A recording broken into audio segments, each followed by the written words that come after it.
pada kesempatan hari ini saya akan menyampaikan materi terkait dengan sistematik literatur review. Nanti untuk PDF PowerPoint akan kami kirimkan aja Bapak Ibu ya, karena saya tidak terbiasa Bapak Ibu membaca PowerPoint ya. Saya mesti bingung sendiri ya mau ngomong apa gitu karena tidak terbiasa. Saya lebih biasa di pendampingan Bapak Ibu ya, langsung praktek, langsung kerja gitu. Jadi Bapak Ibu dalam sebuah penelitian itu ada beberapa ya yang bisa kita pilih gitu. Ada penelitian itu menggunakan penelitian langsung, misalkan begitu ya. Ada penelitian langsung. Ini kita kenal beberapa jenis Bapak Ibu ya. Ada di sini penelitian kualitatif, ya. Ada kemudian kuantitatif, itu ada rekan-rekan yang mengusung model gitu ya. Ada penelitian mixed method, kemudian ada juga penelitian langsung itu berupa metode eksperimen di teman-teman kedokteran, ya eksak dan sebagainya. Nah, insya Allah Bapak Ibu, kalau nanti sudah fix begitu, rekan-rekan dari Jadi Maju akan membuka kelas untuk penelitian kualitatif ya. Jadi kita bootcamp 1 bulan, insya Allah kalau jadi besok akan diumumkan, yaitu kelas pendampingan intensif ya selama 1 bulan untuk merampungkan proposal disertasi. Tapi kita utamakan dengan topik sosial humaniora kualitatif. Atau yang lain yang penting kualitatif Bapak Ibu. Karena basically kami di kualitatif ya. Kami kalau menerangkan yang lain kami kira bukan kapasitasnya seperti itu. Tapi insya Allah kita akan ada bootcamp selama 1 bulan gitu. Nanti kalau sudah fix akan diumumkan rekan-rekan dari Jadi Maju. Nah kemudian Bapak Ibu penelitian jenis yang kedua ada penelitian menggunakan metadata. Ya, metadata ini apa? Metadata itu statistik publikasi. Jadi yang publikasi namanya siapa, judul publikasinya apa, publikasi di mana, seperti itu ya. Kemudian publikasinya kapan, diterbitkan di lembaga jurnal mana, seperti itu Bapak Ibu. Itu ada petan metadata. Nah, ini bisa menggunakan penelitian analisis bibliometrik, kemudian ada juga analisis meta. Bapak Ibu, kemudian berikutnya ada penelitian berikutnya yaitu dengan menggunakan data sekunder. Data yang sudah ada Bapak Ibu ya. Data yang sudah ada itu banyak sekali juga penelitiannya. Ada penelitian dokumenter, kemudian ada penelitian lagi apa namanya dokumen kebijakan misalkan gitu ya. Dokumen kebijakan, ada juga penelitian data-data dari media sosial misalkan begitu dan sebagainya. Nah, kita akan membahas penelitian yang keempat, Bapak Ibu, yaitu penelitian yang sumbernya adalah literatur, bukan turun lapangan, bukan menggunakan metadata, bukan menggunakan data sekunder, tapi kita menggunakan literatur. Nah, itu kita kenal dengan 2 jenis, Bapak Ibu, setidaknya ya, banyak jenisnya ya, ada 13 bahkan 15, tapi di antara itu ada 2 yang paling kita kenal, gitu Bapak Ibu, dan paling sering kita lakukan, yaitu penelitian literatur review. Kemudian yang saat ini akan kita bahas yaitu penelitian sistematik literatur review. Bapak Ibu yang ada pertanyaan bisa langsung di kolom chat ya. Karena saya pasti molor ya. Saya itu pasti molor. Kalau Bapak Ibu menunggu sesi tanya jawab, kemungkinan besar tidak terjawab ya. Jadi Bapak Ibu silahkan yang ada pertanyaan bisa langsung di kolom chat. Di luar Zoom, Bapak Ibu bisa di link Q&A yang sudah dikirimkan di grup ya. Ada literatur review, ada sistematik literatur review. Nah, di sini apa bedanya? Kalau literatur review, Bapak Ibu ngambilnya boleh dari manapun ya, bebas ya, dari Google Scholar oke, dari Open Knowledge Map oke, konsensus oke, semantic scholar oke, Open Knowledge Map oke, semua apa tuh, connected paper oke dan sebagainya ya. Kemudian dicari yang sesuai, kalau sudah sesuai diambil, kalau sudah diambil direview, kalau sudah selesai disintesis. Nah, ini literatur review. Jadi apa namanya memberikan gambaran ya secara ringkas ya terhadap topik yang akan kita beri. Nah, sistematik literatur review ini tidak bisa bebas, harus dari database pengindeks yang bonafit. Nah, misalkan contohnya Bapak Ibu di sini adalah menggunakan Scopus begitu ya. menggunakan Scopus. Kemudian harus diambil semuanya. Tidak bisa pilih-pilih, saya mau 10 aja nggak bisa, mau 20 aja ya nggak bisa. Mau saya 5 saja Pak, nggak bisa. Harus diambil semua. Setelah diambil semua, dilakukan penyaringan sesuai dengan kriteria tertentu yang disebut sebagai inklusi eksklusi. Inklusi eksklusi. Kemudian habis disaring Bapak Ibu dilakukan review. Dilakukan review. Setelah review dilakukan sintesis. Nah, yang terakhir menjawab pertanyaan spesifik. Jadi ini cirinya Bapak ya, pertanyaan spesifik. Oke. Nah, seluruh proses ini Bapak Ibu yang literatur review bebas sesuai ambil review sintesis, tidak harus dipublikasikan prosesnya gitu, tidak diceritakan. Yang penting sudah melakukan literatur review. Sementara di dalam sistematik literatur review itu proses harus dilaporkan. Contohnya menggunakan apa? Diagram Prisma. Jadi penuh dengan keterbukaan Bapak Ibu. Ya, seperti itu. Nah, dalam penelitian sistematik literatur review Bapak Ibu, karena menggunakan database pengindeks Bonafide Bapak Ibu, salah satunya adalah Scopus, Bapak Ibu boleh melakukan SLR itu secara langsung gitu ya, atau manual. Ya, secara manual boleh-boleh saja. Yang kedua, Bapak Ibu juga boleh melakukan dibantu dengan tools. Nah, itu boleh-boleh saja ya. Manual Bapak Ibu ya silahkan ke Scopus gitu ya. Ke Scopus, setelah ke Scopus kemudian ambil data gitu ya.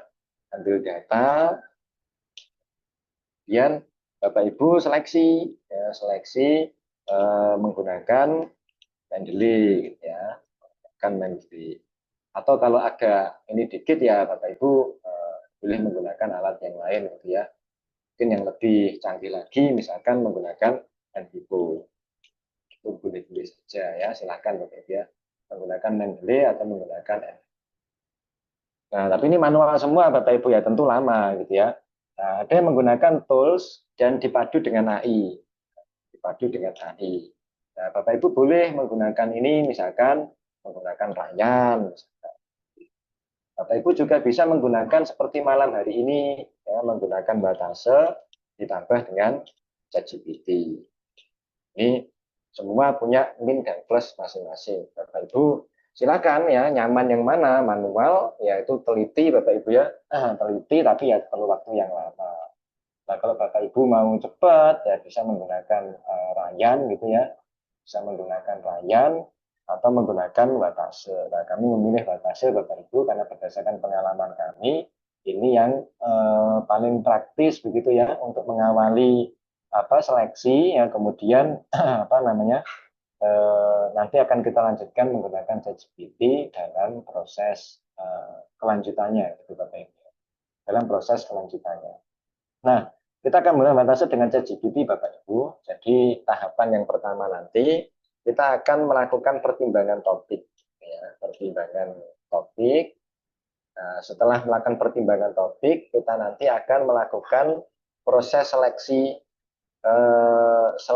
data. Setelah seleksi data, kita akan melanjutkan dengan seleksi abstrak. Setelah seleksi abstrak, kita akan lanjutkan dengan seleksi PDF. Seleksi PDF. Nah, lalu ini semua dibatasi Bapak Ibu ya. Ini semua dilakukan dibatasi. Ini semua dilakukan dibatasi.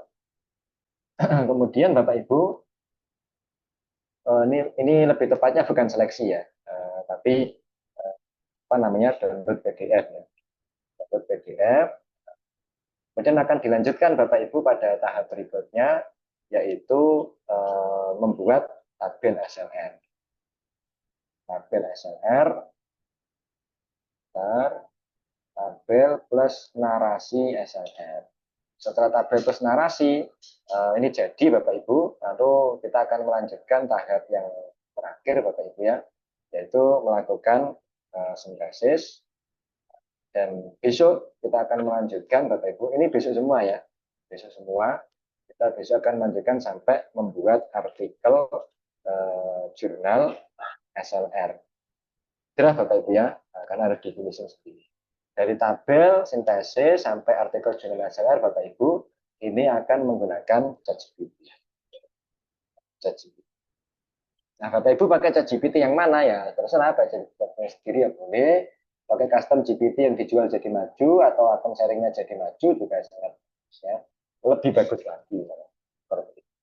Baik Bapak Ibu, sebelum saya lanjut, saya akan membaca kolom chat dulu, karena pasti sudah ada beberapa yang tanya ya. Mohon info link presensi. Presensi biasanya hari kedua Bapak Ibu ya, besok. Berikutnya keren tembus Q1 ya Kodarwoh Pak Disti, itu takdir Tuhan, ya Tuhan doa. Kalau boleh matanya langsung Pak, waktunya telat nanti. Oke. Tenang aja Pak ya, kami sudah 200, hampir 300 sesi webinar ya Insya Allah sudah bisa memanage ya, kapan kita harus menembak ke sana, menembak ke sini ya. Tenang Pak, tidak akan telat ya. Tidak akan telat, tenang saja. Bahkan saya itu pasti molor ya, lebih dari jam 9. Tenang aja Pak ya, Pak Mardi tenang, aman Pak. Oke, kita berikutnya. Oh ada salam Pak Lurah, mungkin ini warga kami apa bukan? Berikutnya, apa bisa bagi waktunya Pak? Sangat bisa, tiap hari saya melayani klien. Tiap hari saya melayani klien Bapak Ibu ya. Satu bulan kita bisa sekitar 60, 70, 60 ya, 30 hingga 60 klien ya. Berikutnya, waktu habis nggak apa-apa Pak Mardi, tenang Pak, sabar dulu Pak Mardi, tenang ya, sabar dulu Pak. Kita belajar bersama-sama ya. Tenang Pak, nggak akan habis waktunya. Kita sudah hampir 300 sesi loh Pak. Jadi kita bisa memanage ya, kapan waktunya kita menjawab pertanyaan, kita menjelaskan, kita praktek, insya Allah sudah kita pertimbangkan. Gitu ya. Berikutnya, next method saya belum bisa Bu, karena tidak pengalaman di situ, karena basically S1 sampai S3 kualitatif. Nama aplikasi yang dibuat diagram itu apa ya Pak? Namanya Gitmind. Oke, terima kasih Pak Hilan. Oke, namanya Gitmind ya Bapak Ibu. Berikutnya, mohon dijelaskan outline dalam mesel dan konten-konten yang ada. Cara memulai, membuat manuskrip. Ya, pasti kita jelaskan semuanya. Kita jelaskan dari nol sampai jadi. Berikutnya, bagaimana caranya mengambil data dari Scopus karena berbayar. Kita tidak menggunakan Scopus, Bapak Ibu ya. Kita menggunakan Watase sama menggunakan ChatGPT. Itu ya, karena sudah ada tools-nya, gitu ya, sudah ada alatnya, Pak Sabil. Berikutnya, izin bertanya, saya belum paham bedanya metadata sama literatur. Nah, ini sudah kita sampaikan ya perbedaannya.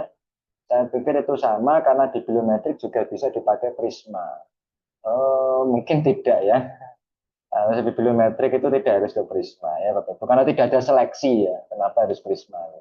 Berikutnya, proses seleksinya apa bedanya kalau menggunakan post viewer ya? Post viewer nanti lebih tepat kita gunakan untuk proposal.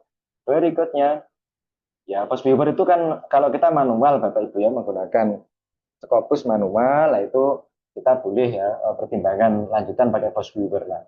Fungsi post viewer itu memberikan visualisasi ya. Visualisasi nanti sudah digantikan pakai Watase, sudah ada visualisasinya. Kita tidak perlu menambah dengan post viewer, sudah sangat cukup. Apa beda asalnya dengan bibliometrik Pak? Beda ya. Beda asalnya, kalau asalnya dari literatur, bibliometrik dari statistik publikasi.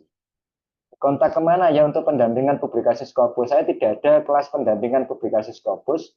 Yang ada adalah kelas pendampingan privat untuk kegiatan akademik.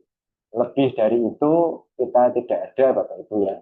Kita tidak ada, termasuk mendampingi publikasi itu di luar batas kami secara akademis. Kami berhenti sampai di drafting.